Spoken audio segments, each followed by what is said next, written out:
Assalamualaikum warahmatullahi wabarakatuh. Okay, student, how are you today? Gimana kabarnya hari ini? I hope you are all fine ya.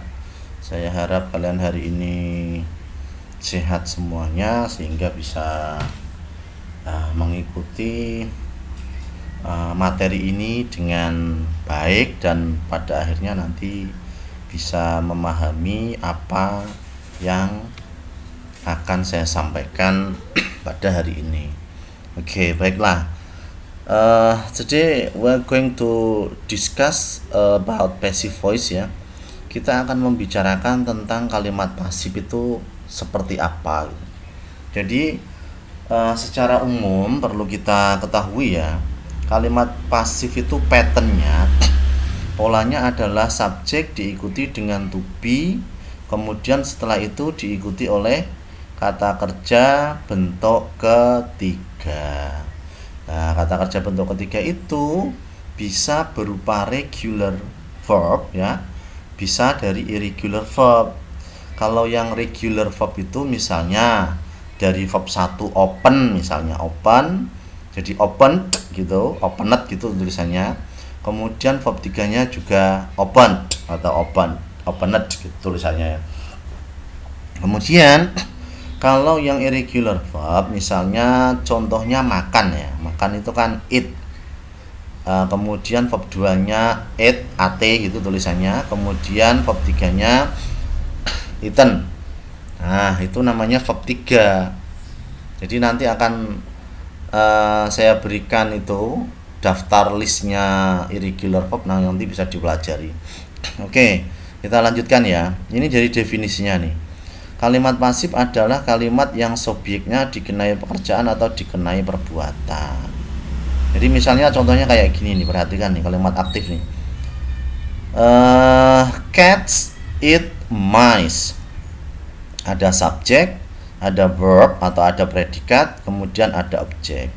Ketika sebuah kalimat sudah ada unsur subjek, sudah ada unsur predikat, dan sudah ada unsur objek, maka kalimat ini bisa dibuat menjadi kalimat pasif. Caranya bagaimana? Caranya yaitu dengan menjadikan objeknya ini di kalimat aktif menjadi subjeknya. Nah, ini kan objeknya di sini kan mice. Nah, ditaruh dijadikan menjadi subjek. Kemudian setelah ketemu subjeknya, ini kan ketemu rumusnya nih. Yang pertama kan subjek. Kemudian yang kedua kita harus menentukan to be-nya. Caranya bagaimana menentukan to be di sini? Menentukan to be di sini yaitu dengan cara melihat predikat atau verb-nya dulu. Apakah dia present, apakah dia past tense, apakah future dan lain sebagainya. Itu kita harus tahu. Misalnya kayak gini nih, predikatnya itu it. It itu kan kata kerja pertama. Kalau ada subjek diikuti verb 1 itu namanya simple present tense. Sedangkan simple present tense itu mempunyai 3 to be. Ada is, ada am, dan ada are. Ini are. Nah, ketika kita sudah tahu menganalisis bahwa predikatnya ini bentuknya verb 1 dan dinamakan present tense, maka tentukan saja to be-nya ini. Kira-kira kalau mice itu artinya tikus-tikus atau tikusnya bentuknya jamak, itu dikatakan sebagai subjeknya plural atau jamak atau akeh itu banyak ya, maka to be-nya menggunakan are gitu ya. Setelah itu, setelah ketahuan to be-nya, selanjutnya adalah menentukan verb 3-nya. Verb 3 dari kata eat ini. Eat, ate, eaten nih jadinya eaten gini. Kemudian setelah itu objeknya ini berasal dari subjek yang di kalimat aktif, ditambahi by saja ya. By cats. Berarti mice are eaten by cat. Jadi kalimat aktifnya kucing makan tikus menjadi kalimat pasif dibalik ya. Tikus dimakan oleh kucing. Itu contoh yang pertama. Selanjutnya contoh yang kedua ini kita lihat lagi ya. Kalian perhatikan nih. The hunter killed the lion. The hunter itu subjek, killed itu verb atau predikat, kemudian objeknya itu the lion. Ini ada subjek, ada predikat, ada objek, maka kalimat ini jelas bisa dibuat kalimat pasif. Caranya apa? Caranya tadi yang pertama, yaitu meletakkan objeknya menjadi subjek. Nih ganti sini just kayak gitu, menjadi the lion ditaruh di awal kalimat jadi subjek. Setelah itu rumusnya pasif tadi apa? Yaitu to be. Loh, to be-nya kok bisa was bagaimana? Karena predikatnya di sini ini berupa killed, itu kata kerja bentuk kedua. Kalau ada subjek diikuti kata kerja bentuk kedua, itu dinamakan simple past tense. Maka to be-nya sini kalau tidak was ya pakai were. Karena subjeknya tunggal atau lion-nya itu hanya satu, maka pakai yang was. Terus kemudian baru diikuti apa? Kata kerja bentuk ketiganya killed, ini sama ya, killed. The lion was killed by the hunter. Nah, by the hunter ini diperoleh dari ini, subjeknya sini menjadi ditaruh di objeknya, ditambahi by gitu ya. Kemudian contoh yang ketiga nih. Contoh yang ketiga adalah ini kalimat aktifnya ini. Everybody drinks water. Everybody subjek, drinks itu verb atau predikat, kemudian water sebagai objek. Diubah menjadi kalimat pasif bagaimana? Yang pertama yaitu memindahkan nih objeknya ditaruh jadi subjek, water taruh di sini. Kemudian yang kedua setelah subjek apa tadi? Yaitu menentukan to be. To be-nya harus dilihat dari predikatnya di aktifnya dulu nih. Drinks itu adalah verb 1 ketambahan s. Kenapa tambahi s? Karena subjeknya tunggal, everybody, singular ya. Maka kita menggunakan is. Karena is ini adalah to be-nya simple present. Sedangkan ini subjeknya ini juga tunggal ya, water atau istilahnya apa ini? Kan countable noun itu kan selalu singular ya, air ya. Water is, terus kemudian setelah to be apa? Setelah to be itu harus verb 3. Verb 3 drink itu apa? Drink, drank, drunk. Tulisannya drunk kayak gini ya. Sudah ketemu. Terus kemudian by everybody, berarti by everybody diperoleh dari subjeknya ini. Nah itu tadi. Jadi contoh nomor 1, nomor 2, dan nomor 3 ini itu adalah tensesnya present, simple present sama simple past. Jadi kalau diuraikan di bawah itu kayak gini. Ini yang dibahas di sini nih. Gini. Nah, di sini nih. Simple present itu di sini nih. Jadi ketika kalian menemukan kalimat aktif subjek diikuti verb 1, kemudian ada objek, pola kalimat pasifnya itu pasti harus seperti ini. Harus ada subjeknya, harus ada to be-nya ini, 3 ini. Kalau enggak ini ya ini, kemudian verb 3. Itu yang simple present. Kalau yang simple past tense nih, kalau di kalimat aktifnya itu subjek diikuti kata kerja bentuk kedua, setelah itu ada objek, maka untuk membentuk atau membuat kalimat pasifnya adalah dengan menggunakan to be past tense juga, yaitu apa? Yaitu was atau were, kayak itu. Subjek diikuti was atau were, baru diikuti verb 3, baru by diikuti objeknya. Oke, jadi itu ya, dibedakan antara ini tadi ini. Sementara kita membahas ini yang simple present sama nih simple past tense. Oke. Kemudian saya akan lanjutkan, yang lain nanti bisa dilihat ya. Saya akan lanjutkan ini. Yang perlu kalian perhatikan juga perubahan subjek menjadi objek ya. Dia laki-laki itu kan bahasa Inggrisnya he. Kalau dia jadi subjek, he yang ngarep manggone ya, di depan ya. Kalau dia jadi objek, tidak boleh lagi kita mengatakan misalnya by he itu tidak boleh, harusnya pakainya by him. Kemudian she, dia perempuan, kalau jadi objek, kalau dia ditaruh di belakang tidak boleh lagi by she, tetapi harus by her. I di depan, kalau di belakang sayanya itu menjadi me, by me kayak gitu. They itu di depan, di subjek. Kalau jadi objek itu jadi them, by them, tidak boleh mengatakan by they, itu tidak boleh. We, kami, kita. Kalau jadi objek tidak boleh mengatakan by we, itu tidak ada, adanya ya by us, tulisannya by us gitu ya. Jadi seperti itu yang harus kalian perhatikan. Coba kita akan mencoba membuat kalimat pasif dari soal berikut ini. Coba diperhatikan dengan baik ya. Ini ada nomor satu itu ada kalimat he opens the door.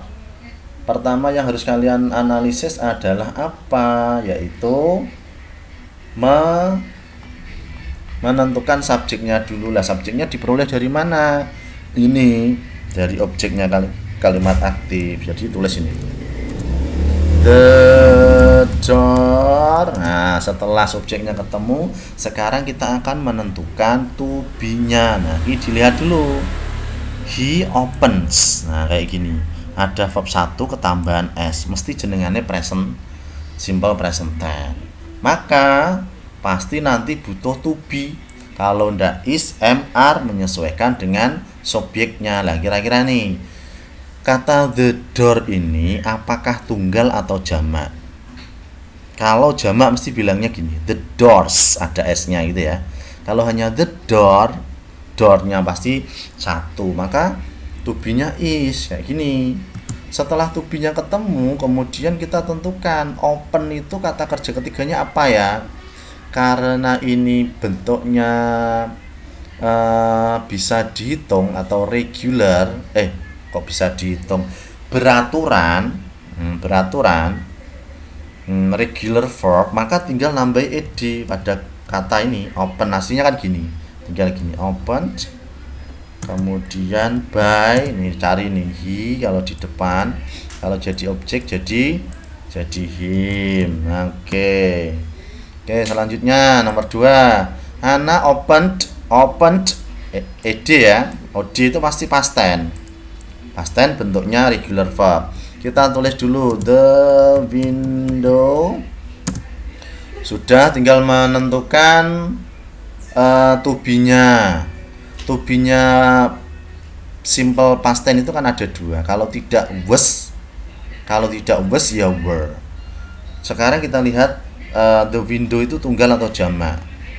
The window biasa berarti tunggal ya. Was opened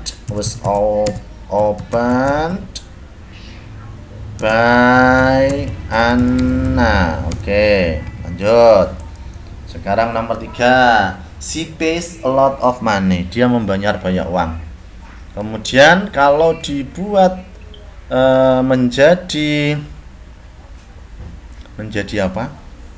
Menjadi pasif nih, jadi gini, a lot of money. Meskipun bahasanya banyak uang ya, tapi money itu kan uncountable. Uncountable itu selalu tunggal. Bentuknya present, maka is ini ya. Is P nanti dicari di irregular verb-nya jadi apa, verb 3-nya nanti sudah ada di GC kalian, saya upload di sana ya. Dicari nanti P apakah benar paid kayak gini. Dibayarkan by her kayak gini. Oke. Terus selanjutnya nomor 4. Diperhatikan nomor 4. A picture menjadi ya, a picture. Draw itu berarti present ya, is. Kemudian draw, drew, drawn, drawn gini ya tulisannya ya, drawn by I jadi me. Oke. Terus nomor 5 ada ed, pasti past tense. Kalau past tense berarti nanti apa? Kalau enggak pakai was ya were. Tinggal tulis dulu subjeknya dulu. The table is past tense kok is, was cleaned by the waiter. Kayak gini ya. Oke, sudah. Sekarang nomor 6. Kok beda ini nomor 6 ya? Ada don. Nomor 7 ada doesn't. Maksudnya gimana? Perlu kalian ketahui di dalam kalimat negatif, ketika kalian nanti menemukan kata don sama doesn't, itu pasti present tense. Nek present tense ya tetap sama, tetap pakai is mr. Tinggal balik aja, berarti you ditaruh di depan.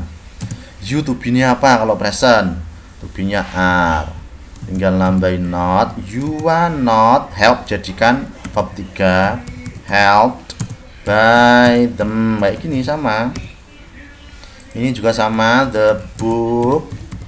Kemudian tunggal berarti apa ini? Is not opened by him. Itu ya. Terus sekarang kalau didn't gimana, Pak? Kalau didn't itu berarti miliknya past tense. Kalau miliknya past tense apa? Berarti pakainya was atau were. Ini salah ini. CHIL gini ya. CHIL children. Nah, ini the children itu artinya anak-anak, berarti jamak. Were not picked. Jangan lupa verb 3 pick up by the parents. Ini. Terus kalau bentuknya pertanyaan nih, tadi masih ingat ada does atau do itu miliknya siapa? Miliknya present. Misalnya kalau diterjemahkan gini ya, nomor 9 itu. Apakah ibumu menjemput, pick you up, menjemputmu, kayak gitu ya. Menjadi apa? Berarti gini.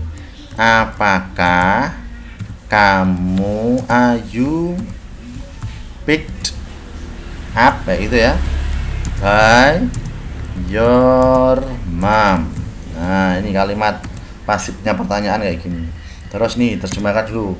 Does atau do di depan itu diterjemahkan apakah. Apakah petugas kepolisian itu menangkap pencuri itu? Nah, tanya lagi. Pencurinya berapa ini? Ini kan jadi objeknya toh. Pencurinya berarti ini tunggal, berarti is ya gitu ya kalau tunggal ya. The thief. Nih, terus ini dijadikan verb ketiga menjadi ini. Caught. Caught. Is the thief caught by the police officer. Nah, seperti ini. Sudah jelas ya? Oke. Nah, sekali lagi tadi yang paling penting adalah kalian mengingat kalimat pasif itu polanya setelah subjek. Ini bentuknya ini ya. Setelah subjek ada to be-nya menyesuaikan apakah present atau past tense, harus tahu ya. Kalau present berarti kalau ndak is mr, kalau past tense kalau ndak was ya were, semacam itu yang perlu diketahui. Nah, gitu ya. Nanti kalau masih bingung dan tidak jelas nanti bisa tanya melalui WA grup kelas atau japri ke saya, ndak apa-apa. Oke, gitu udah ya, bisa dipahami ya. Kalau sudah, nanti habis ini kalian bisa nyimak itu apa latihannya di penugasan di Google Classroom-nya ya, bisa dilihat di sana. Kemudian pastikan dikerjakan, jangan menunda-nunda pekerjaan. Oke, gitu ya. Oke, semangat ya. Oke, terima kasih, thank you for your attention. Terima kasih atas perhatiannya untuk hari ini. Terima kasih. Oke, see you. Wassalamualaikum warahmatullahi wabarakatuh.